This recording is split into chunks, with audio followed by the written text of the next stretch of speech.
Hello મિત્ર, મારું નામ છે સરસ્યા દેવજી. આજે હું તમને મારી ચેનલમાં હાર્દિક સ્વાગત કરું છું. આજનો વિષય છે એન્વાયરમેન્ટ સસ્ટેનેબિલિટી. તેમનો જીટીયુ કોડ છે 4303. તેમાં કુલ 5 પાઠ આવે છે, જેમાં પહેલો પાઠ નિવસન તંત્ર, પ્રદૂષણ અને તેમના પ્રકારો, ઉર્જાના પુનઃપ્રાપ્ય સ્ત્રોત, આબોહવા પરિવર્તન અથવા જળવાયુ પરિવર્તન, પર્યાવરણીય કાયદાઓ અને ટકાઉ પ્રેક્ટિસિસ. આ કુલ 5 પાઠ આવ્યા છે, જેમાં પહેલો, ત્રીજો અને 5મો પાઠમાંથી વધારે જીટીયુની નજર હોય છે, તેમાંથી વધારે પૂછવામાં આવે છે. તેથી હું તમને આ 5 પાઠમાંથી કુલ 25 જેટલા આઈએમપી ક્વેશ્ચન આપશો. જો તમે તે પાકા કરશો તો જરૂર 100% તમે જીટીયુની એક્ઝામમાં તો પાસ થઈ જશો અને મિડ એક્ઝામમાં પણ પાસ થવાના ચાન્સીસ વધારે છે. તો આપણે આ 25 જેટલા આઈએમપી ક્વેશ્ચન આપણે જોઈશું અને તમે તે નોટબુકમાં લખી નાખજો અને પાકા કરજો, જેથી તમારે જો જીટીયુની એક્ઝામમાં પૂછાય તો તમને આવડી શકે. તેમાંનો પહેલો ક્વેશ્ચન છે ઇકોસિસ્ટમનું વર્ગીકરણ અને તેમના ઘટકો. મેં અંગ્રેજીમાં પણ લખ્યું છે, જો કોઈ અંગ્રેજી મીડિયમ હોય તો તે વાંચી શકે છે. જેમાં બીજો ક્વેશ્ચન છે કાર્બન સાયકલ. જો મિત્ર મેં આમાં સ્ટાર કર્યો છે, તેથી તે એક્ઝામમાં પૂછાવાના વધારે ચાન્સીસ છે. અને ત્રીજો છે નાઇટ્રોજન ચક્ર. ચોથો છે હાઇડ્રોલિક સાયકલ, જલીય ચક્ર.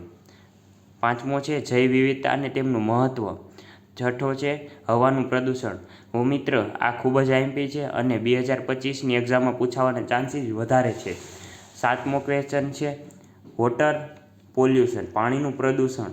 આ પણ ખૂબ જ આઈએમપી પ્રશ્ન છે. આઠમો છે બીઓડી અને સીઓડીનું વચ્ચે તફાવત. મિત્રો આ ખૂબ જ આઈએમપી છે અને 100% હું તમને કહું છું આ જીટીયુની એક્ઝામમાં પૂછાવાની શક્યતા વધારે છે.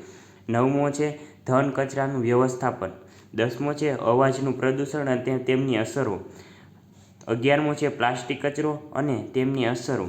12મું છે e waste and its hazards, e waste અને તેમની અસરો. 13મો પ્રશ્ન છે પરંપરાગત અને બિનપરંપરાગત ઉર્જા સ્ત્રોતની સરખામણી. હેલો મિત્ર, આ ખૂબ જ ઇમ્પોર્ટન્ટ ક્વેશ્ચન છે, જેથી તેમના પૂછાવાના ચાન્સીસ વધારે છે આ જીટીયુની એક્ઝામમાં. અને 14મો છે સોલાર સેલ. 15મો છે પવનચક્કીના સ્થળની પસંદગી.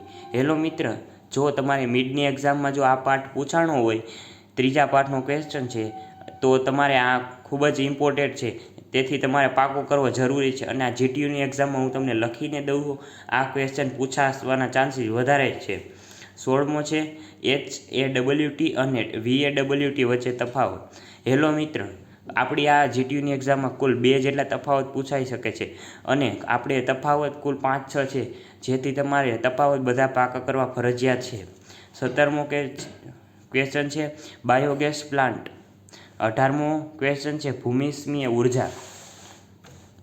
19મો ક્વેશ્ચન છે હાઇડ્રોજન ઉર્જા. 20મો ક્વેશ્ચન છે આબોહવા પરિવર્તન અને 21મો ક્વેશ્ચન છે ગ્રીન હાઉસની અસરો. હેલો મિત્ર, આ ખૂબ જ ઇમ્પોર્ટન્ટ ક્વેશ્ચન, જેથી પાકો કરવો ફરજિયાત છે. 22મો ક્વેશ્ચન છે ઓઝોન સ્તરમાં ઘટાડો. 23મો ક્વેશ્ચન છે ISO 400.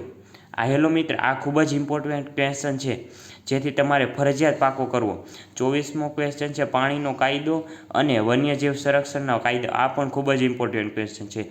25મો છે ગ્રીન બિલ્ડિંગ. આ મિત્રો ખૂબ જ આઈએમપી ક્વેશ્ચન છે, જેથી તમે પાકો કરવાનું ભૂલતા નહીં. 26મો ક્વેશ્ચન છે રેઇન વોટર હાર્વેસ્ટિંગ. આ બી ખૂબ આઈએમપી છે. હેલો મિત્ર, ખૂબ જ પાકો કરી લેજો અને પૂછાવાના ચાન્સીસ પણ વધારે છે. 27મો છે 5R કોન્સેપ્ટ. આ ખૂબ જ આઈએમપી છે, જેથી તમે પાકો કરવો. હેલો મિત્ર, જો મારાથી બોલવામાં અથવા કંઈ કહેવામાં ભૂલ થઈ ગઈ હોય તો મને માફ કરી દેજો. અને મારો આ તમને વિડીયો સારો લાગ્યો હોય તો મારી ચેનલ સબસ્ક્રાઈબ, લાઈક અને કમેન્ટ કરી દેજો. Bye bye.